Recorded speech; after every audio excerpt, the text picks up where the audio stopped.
हश्र में सैयद वो तुमसे भी कहेंगे देखना। अस्सलामु अलैकुम वरहमतुल्लाहि वबरकातुह। हज़रत मैंने सुना है कि रोज़ाना जो है कुछ न कुछ सदका कर देना चाहिए, लेकिन जिनको महीने में सैलरी मिलती है वो जब सैलरी मिलती है तो वो 1000 रुपये जो है वो सदका कर देता है। तो क्या कौन सा काम बेहतर है, रोज़ाना 10 रुपये, 20 रुपये, 50 रुपये सदका करे या फिर महीने में जो सैलरी मिलती है उसमें वो सदका करते हैं? ये मैं महीने में सदका कर देता हूँ, लेकिन फिर जो सुनते हैं कि रोज़ाना जो है सदका करना चाहिए, तो क्या करना बेहतर है?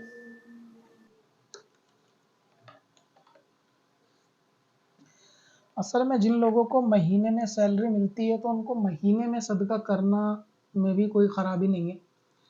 और बंदे का अमल का दारोमदार उसकी नीयत के ऊपर होता है। अगर कोई बंदा सच्चे दिल से ये चीज़ सोचता है कि काश मेरे पास अगर रोज़ डेली पैसे होते तो मैं रोज़ सदका करता, या रोज़ मेरे पे इतने पैसे होते तो मैं रोज़ सदका करता, तो अगर उसकी नीयत सच्ची है, अल्लाह तबारक व तआला दिलों के हाल जानता है कि अगर उस पे होते वो वाक़ई करता, तो उसकी नीयत का उसको जो है वो ज़रूर सवाब मिलेगा। तो अगर जैसी बंदे की नीयत होती है उसका वैसा सवाब मिलता है। दूसरी बात ये है कि सदका महीने में किया जाए या रोज़ किया जाए, सवाब हर सूरत में। अब इसके 2 तरीके हो सकते हैं कि पहला आप ये भी कर सकते हैं कि रकम के एतबार से जो महीने में आप रकम निकालते हैं, वो सारी रकम महीने में एक साथ सदका ना करें, बल्कि उसको आम दिनों के लिए डिवाइड कर लें। मिसाल के तौर पे आपने कहा कि आप 1000 रुपये महीने में निकालते हैं, या कोई ऐसा शख्स है जिसको महीने में सैलरी मिलती है और उसको मालूम है कि मुझे 1000 रुपये या 500 रुपये निकालने हैं, तो वो उसको महीने के 4 जुमे के दिन अलग अलग डिवाइड कर ले और हर जुमे में वो रकम निकाले। और आम दिन में भी जुम्मा बेहतर है सदके के लिए कि इसमें सवाब जो है वो ज़्यादा हो जाता है। तो आप 1000 रुपये से ऐसा भी कर सकते हैं कि 250 रुपये इस जुम्मे को, 250 रुपये अगले जुम्मे को, इस तरह 4 जुम्मे में 250-250 रुपये निकाल सकते हैं। तो इस तरह आपको पूरे महीने सदका करने की फीलिंग भी आएगी, और फ्राइडे में सदका फ्राइडे की नीयत से किया जाएगा तो उसमें सवाब ज़्यादा होता है आम दिनों के मुकाबले। तो आपका ये मसला भी हल हो जाएगा। ये ज़रूरी नहीं है कि आप सारा अमाउंट एक साथ निकाल दें। अगर आप पूरे महीने देना चाहते हैं तो इस तरह से पूरे महीने में आप उसको वो डिवाइड कर सकते हैं अमाउंट को, कि पूरे 30 दिन तक वो किस तरह रहेगा। दूसरी बात ये जो कहा गया कि रोज़ डेली सदका करना चाहिए, अच्छी बात है। तो सदक़े से मुराद ऐसा ही नहीं है कि वो सिर्फ़ अमाउंट ही है जो आप सदका कर सकते हैं। सदक़े की बहुत सारी सूरतें हैं। जैसे कि किसी की किसी भी तरीके से मदद करना सदका है। हदीस पाक के अंदर बहुत सारे अक़साम बताए गए हैं। नमाज़ी का नमाज़ पढ़ने के लिए जाना हर कदम सदका है।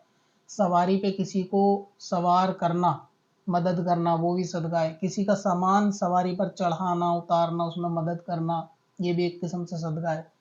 इसी तरीके से हुस्ने सलूक किसी के साथ, यानी अच्छे अंदाज में बात करना और बोलना किसी से, कोई आपसे मुलाकात के लिए आए या आप किसी से मुलाकात के लिए जाएं, तो ये भी एक किस्म से सदका है। तो अगर आप अमाउंट नहीं दे सकते तो आप इन सब सदक़े की नियत भी कर सकते हैं कि मैं आज अगर कोई मुझे मिलेगा ऑफ़िस में, कंपनी में, या कोई मुझसे मिलने के लिए आएगा, या मैं किसी दोस्त के पास जाऊँगा, तो मैं उसके साथ हुस्न सलूक करूँगा, अच्छे अंदाज़ में उसके साथ पेश आऊँगा, तो ये भी एक किस्म से सदका है। रास्ते में जाते हुए अगर कोई सामान मुझे दिखा, कोई शख्स लेके जा रहा है भारी, उसका सामान उठवा के पहुँचा दूँगा, तो ये भी सदका है। ऐसे बहुत सारी नेकियाँ जो सदका हैं, जैसे मुस्कुरा के देखना भी सदका है। खाने में अपने साथ किसी को शरीक कर लेना, ये भी अगर आप अमाउंट सदका नहीं कर सकते तो ये भी एक किस्म से सदका हो सकता है। खाने की चीज़ किसी पड़ोसी के वहाँ भिजवाना, किसी दोस्त के वहाँ भिजवाना, ये भी एक किस्म से सदका है। अपने घर वालों पे जो माल खर्च किया जाएगा, राशन पानी के एतबार से, या किसी भी अच्छी बुरी चीज़ घर में लाई जाएगी, वो भी एक किस्म से सदका होगा। तो सदक़े की इस तरह से बहुत सारी सूरतें होती हैं कि जिसके अंदर आप अगर अमाउंट नहीं भी देना चाहें तो वो सब चीज़ें जो है वो आपका सदका बन सकती हैं। तो रास्ते में इस तरीके से अगर मदद भी आप किसी की करेंगे, वो तमाम चीज़ें सदका होंगी। आप इसकी आसान मिसाल ये समझ सकते हैं, आपकी छुट्टी है, आप किसी एक दोस्त को इनवाइट कर लीजिए अपने साथ खाना खाने के लिए, तो किसी को खाना खिलाना ये तो बेहतरीन सदका है। हर छुट्टी वाले दिन 2 छुट्टी, 3 छुट्टी, 4, जैसा आपका शेड्यूल बन सके, किसी एक दोस्त को साथ में बिठाल के खाना खिला सकते हैं। इसके अलावा एक काम और भी कर सकते हैं, मिसाल के तौर पे आप बाहर किसी जानने वाले किसी छोटे बच्चे को अपने साथ लाके खाना खिला सकते हैं। ये काम रोज़ हो सकता है, क्योंकि घर में बड़े का रोज़ आना हो सकता है पर्दे की वजह से पॉसिबल ना हो। किसी बच्चे को ले आएँ, बाहर बच्चे खेलते रहते हैं, कोई भी जानने वाला हो, अनजान को पकड़ के ना लाएँ। अगर कुछ फितने का अंदेशा है तो उसको अपने साथ लाके खाना खिला लें, तो ये भी एक किस्म से सदका है। तो पैसे के अलावा भी सदके की बहुत सारी सूरतें हैं। सुबह उठ के नियत की जा सकती है कि मैं आज जो भी मुझसे मिलेगा नरमी के साथ पेश आऊँगा, या जो मुझसे मिलेगा हुस्न सलूक उसके साथ करूँगा। ऑफ़िस जाते हुए रास्ते में अगर मुझे कोई ऐसा शख्स मिला कि जिसको मेरी मदद की ज़रूरत होगी, मैं मदद करूँगा सामान चढ़ने उतारने में। तो ये सब नियतें कर ली जाएँगी, तो इस नियतों का भी सवाब मिलेगा, और अगर ये काम कहीं पेश आए तो आपको सदक़े का भी सवाब मिलेगा। इसी तरह हदीस के अंदर ज़बान का सदक़े को भी सदका बताया गया, यानी तुम्हारी गवाही से अगर किसी कैदी की रिहाई हो जाए तो ये भी तुम्हारे लिए बेहतरीन सदका है। अब गवाही और कैदी रिहाई तो नहीं हो सकती, लेकिन अगर आप किसी की सिफारिश भी कर दें किसी मसले में तो भी सदका हो सकता है ये।